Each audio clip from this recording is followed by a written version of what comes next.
São 11 horas e 3 minutos, imagens ao vivo de Tel Aviv. Estamos ouvindo aí o barulho de alguns aviões, é isso, Mano Ferreira? É o que me parece, parece. Né? Alguns aviões aí sobrevoando. Aviões, olha aí, mais explosões, as primeiras, inclusive, que a gente está relatando aqui agora, nesse nível de intensidade desde as 10 horas da manhã. E também a presença de alguns aviões. E novamente na região litorânea, novamente, na região portuária. A gente viu antes uma explosão ali na região onde havia prédios destruídos. Agora, uma quantidade significativa de explosões acontecendo às 11 horas e 3 minutos, que deve ser por lá 5 horas da tarde. E, Paulinho, o ministro das Relações Exteriores de Israel falou que Israel, nas próximas horas, deve começar a incursão terrestre, né? Então, essa intensificação do bombardeio, ela indica exatamente isso, né? Israel está tentando cansar, né, o Hamas, né? Tentando ganhar essa luta psicológica para poder, em seguida, invadir a faixa de Gaza pela terra, né? E aí a guerra vai se iniciar. E também criar danos de infraestrutura, né? Que dificultem que dificultem os ataques do Hamas no momento da incursão terrestre. Ontem, na zona portuária, a gente viu o bombardeio de uma embarcação, né? O que provavelmente estava com um carregamento de armas. E eu acho que é interessante pontuar que Israel tem acesso, né, a um poderio militar bastante tecnológico que consegue fazer disparos com precisão, né?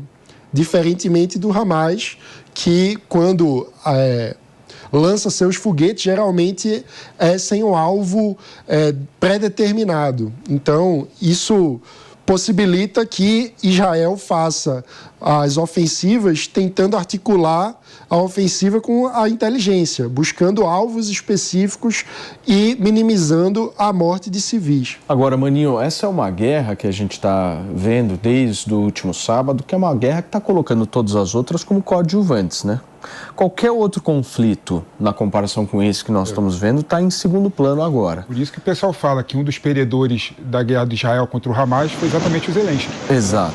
Ninguém fala mais da guerra da Rússia contra a Ucrânia, não é? Sim. Perdeu completamente o noticiário, perdeu exatamente completamente a importância, porque nós estamos falando de uma região que economicamente dita o mundo, né? E também tem um aspecto cultural, porque precisamos lembrar, o povo judeu é um povo que é perseguido há milênios e que ao longo do século XX precisou se espalhar em todo o mundo porque fugia da perseguição.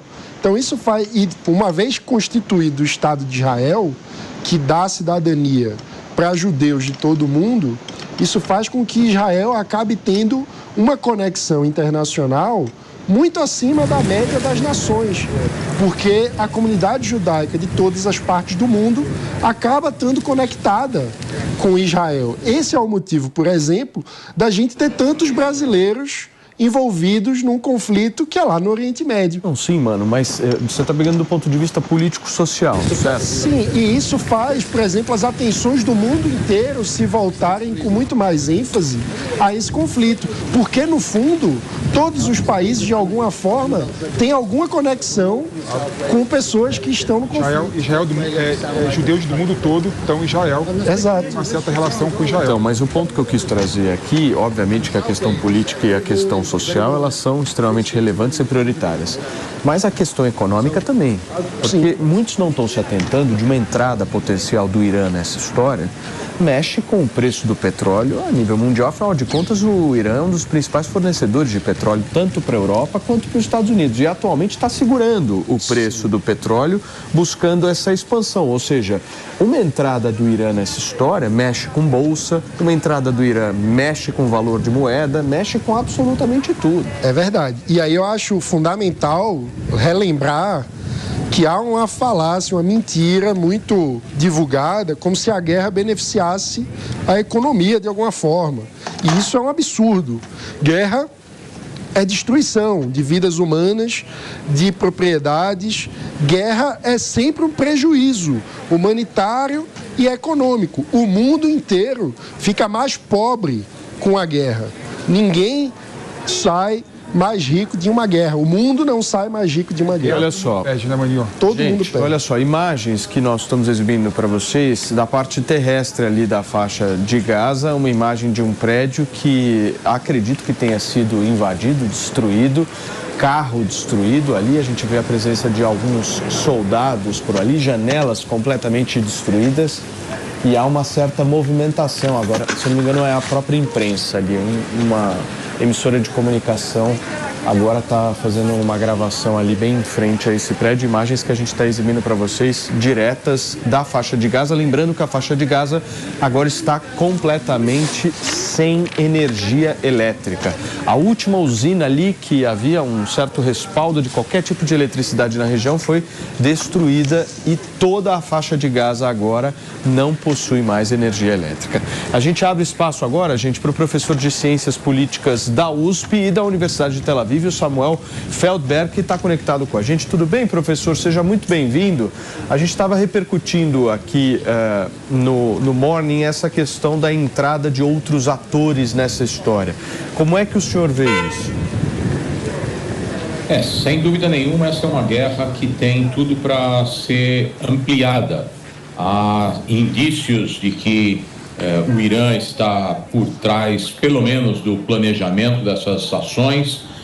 O Hezbollah no Líbano está dando sinais de que apoia essa ação do Hamas no sul e, portanto, poderia abrir uma nova frente no norte. Eles lançaram foguetes contra o território israelense, utilizaram um foguete antitanques contra um blindado israelense. Isso é uma clara violação da soberania de Israel no norte do país.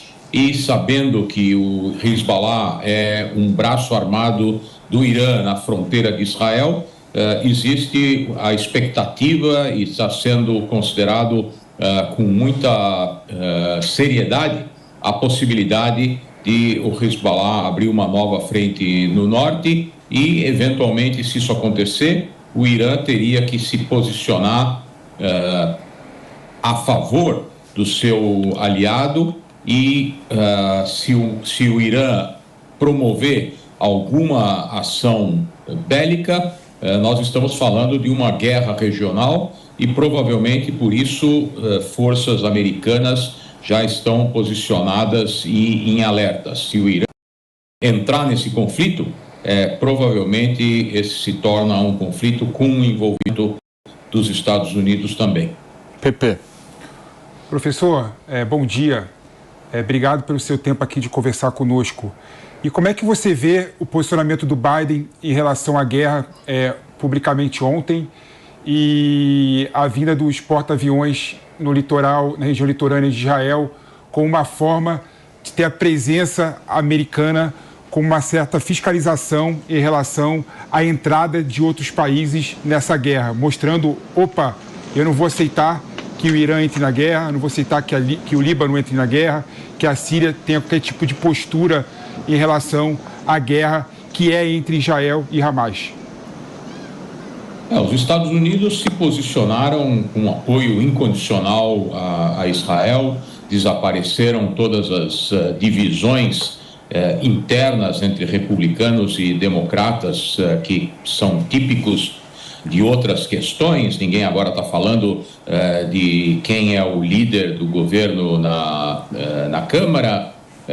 Essa questão, de certa forma, assim como aconteceu em Israel, fez desaparecer praticamente todas as diferenças internas. E a preocupação com a entrada de outros elementos nessa guerra, de outros atores nessa guerra, tem a ver com o fato de que o Hezbollah no norte, por exemplo, deve ter 150 mil foguetes capazes de atingir todas as cidades israelenses, lembrando que uma organização terrorista não tem por objetivo atingir alvos militares ou alvos de infraestrutura. Uma organização terrorista como o Hezbollah tem por objetivo atingir a população civil. Então, o que provavelmente aconteceria é que se iniciasse um ataque por parte do Hezbollah ou se houvesse uma clara indicação de que o Hezbollah vai entrar nessa guerra, as forças israelenses, eventualmente apoiadas por forças americanas, bombardeariam o máximo possível de alvos identificados com esses lançadores de foguetes que podem ameaçar a população israelense. Nós podemos ter, eventualmente, um ataque preventivo que elimine uma boa parte desses foguetes que ameaçam a população israelense. Muito bem. Se o Irã se envolver nessa guerra, nós estamos falando de um confronto no Golfo Pérsico, uma possível interrupção do trânsito de petroleiros no Golfo Pérsico, que abastece uma boa parte do mundo com o petróleo que é necessário para o funcionamento da economia internacional. Sem dúvida, a gente estava até comentando disso, professor. Eu vou para um rápido intervalo comercial, gente, para vocês que estão no rádio, são 11 horas e 14 minutos, nós já voltamos. Agora, só passar uma informação para vocês, essas imagens ao vivo de mais explosões registradas ali na faixa de Gaza. A preocupação atual é com os reféns que o Hamas conseguiu capturar desde o último sábado. Vou passar para vocês algumas informações. São cerca de 150 pessoas que foram feitas de reféns justamente quando o Hamas fez aquele ataque surpresa no último sábado. O próprio Hamas está afirmando que escondeu esses reféns em locais e túneis absolutamente seguros dentro da faixa de Gaza e ameaçou, inclusive, matar os reféns se algumas casas de civis forem bombardeadas por Israel sem aviso prévio. São informações que a gente passa para vocês justamente vindas aí por parte do Hamas, da organização terrorista Hamas, que infelizmente está deixando aí 150 pessoas reféns, Mano Ferreira. Sim. Professor Samuel, obrigado por estar aqui com a gente. Eu gostaria de perguntar sobre a estratégia operacional de Israel, porque a gente sabe que o terrorismo, infelizmente, usa como tática colocar os civis como escudos e que nesse contexto também há uma estratégia de tentar modificar a narrativa e se colocar na posição de vítima do Estado de Israel. Então, Israel precisa atuar com muito cuidado e estratégia para diminuir os danos civis. Então, eu queria ouvir a avaliação do professor sobre como está sendo a incursão de Israel e os próximos passos nessa guerra.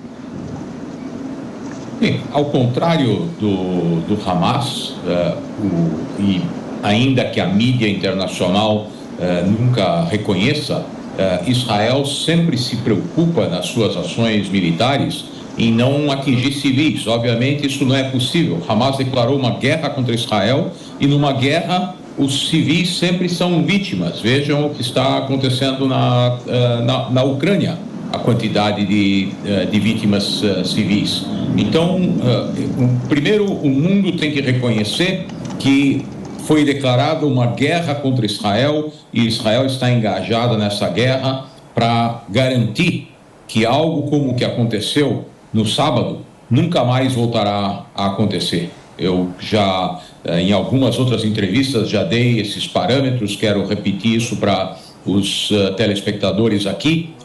Vocês imaginem que numa cidade como São Paulo ou Rio, 20 mil pessoas fossem assassinadas num dia e 4 mil pessoas fossem sequestradas. Essa é a proporção do que aconteceu em Israel em relação à população israelense. Todo mundo conhece alguém que morreu ou que foi sequestrado. E a resposta do governo israelense, das Forças Armadas israelenses, tem que ser proporcional a isso. E não se pode evitar dano à população civil quando se combate uma organização terrorista que se protege com seus próprios civis. Não estamos nem falando dos reféns israelenses. Essa organização, historicamente, colocou lançadores de foguetes e estoques de armamentos e munições nos subsolos das escolas, nas mesquitas, nos hospitais. No último confronto em Gaza, Israel foi criticada por atacar um hospital. No teto do hospital estavam os lançadores de foguetes que atacavam e matavam civis em Israel. Então, temos que reconhecer o fato de que estamos tratando não com um exército que respeita a Convenção de Genebra, mas sim com uma organização terrorista que não tem absolutamente nenhum escrúpulo. E vocês estão todo o tempo mostrando imagens da faixa de Gaza. Eu sugiro que vocês mostrem imagens das cidades em Israel, que estão sendo bombardeadas por foguetes desde o sábado, todo o tempo, intermitentemente, salvas de foguetes. Eu tenho amigos em Israel, eu converso com eles por telefone e ouço no telefone deles as sirenes avisando que foguetes estão se dirigindo para as áreas onde eles moram. A vida em Israel a normalidade da vida em Israel foi interrompida desde o sábado. Sim. Por essa mesma razão, pelo fato de o país estar sendo bombardeado. E sobre uma incursão terrestre, por enquanto tudo são especulações. As Forças Armadas israelenses aprenderam as lições dos últimos confrontos, sabem que o Hamas fez uma provocação, preparado para criar armadilhas para essas forças terrestres que vão certamente em algum momento entrar para eliminar a liderança do Hamas.